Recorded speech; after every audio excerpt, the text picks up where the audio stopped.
There was something that occurred at the end of the Shmita. UK will have a new ruler. UK is facing financial difficulties as well as most of Europe. So when the Shmita ended, there was a pretty much an epic crash, almost collapse of the UK pound. Now, whether we are in a Jubilee year or not, I don't think is that important. What I think is important is that we realize where we're heading.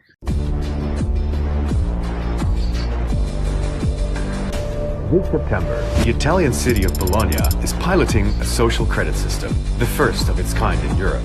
The municipal government is introducing a smart citizen wallet, rewarding digital points for citizens who demonstrate virtuous behavior. Disturbingly, actions related to one's carbon footprint are central to what's considered rewardable virtuous behavior. Because use is still voluntary, this social credit system isn't yet as all-encompassing as the one that exists in China. Rather than penalizing citizens for not behaving virtuously, as defined by the government, citizens will only be rewarded.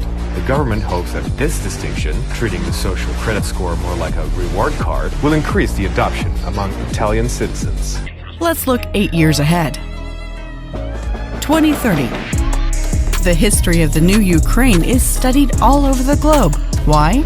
Because Ukraine became the most digital and convenient country in the world. Scripts have replaced bureaucrats. 500,000 former public servants are successfully integrated in the new economy.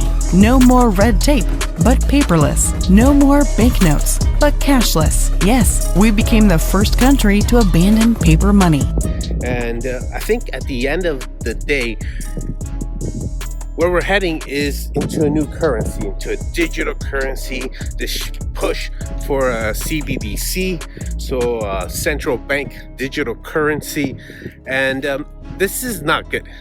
This is going to be full out control by the government. We think that there are 4 characteristics of, if we were to pursue a CBDC, it would at a minimum have the following 4 characteristics. First is intermediated. Second is privacy protected. The third is identity verified.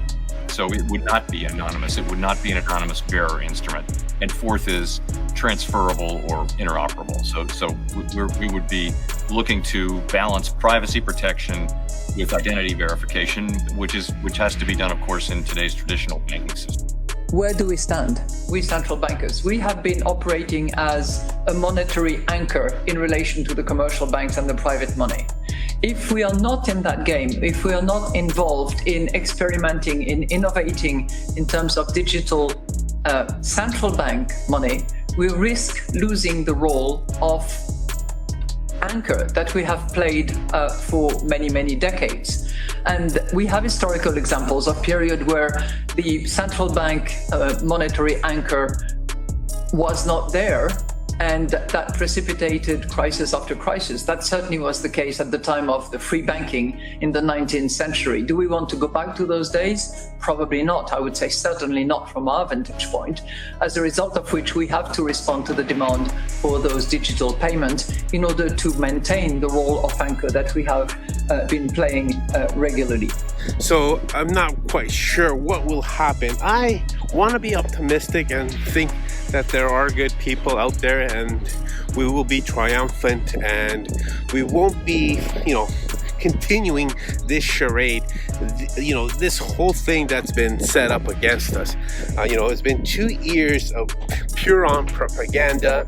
This conflict that's happening in Europe is, they're trying to drag the whole world. At the end of the day, there's no one really promoting peace. No one really is trying to stop this madness. Everything is, you have to take one side. You're either on the left, you're either on the right. And for me, this is all pure on nonsense. And this is just division. Now, as for dates and things I am looking at is these eclipses. And I'm going to share some videos in the description below for you guys to check out.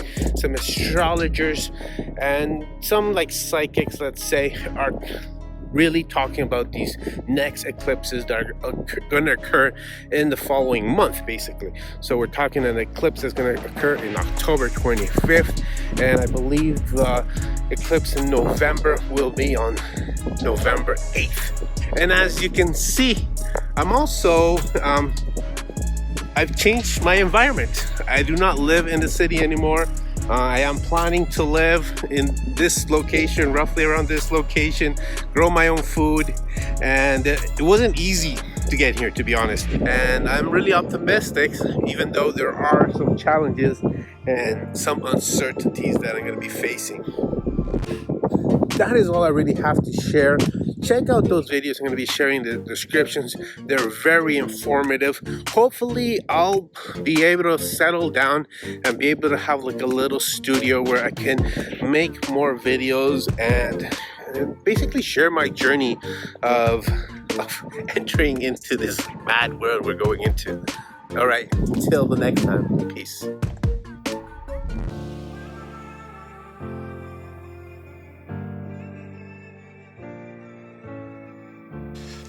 Was the Pfizer COVID vaccine tested on stopping the transmission of the virus before it entered the market?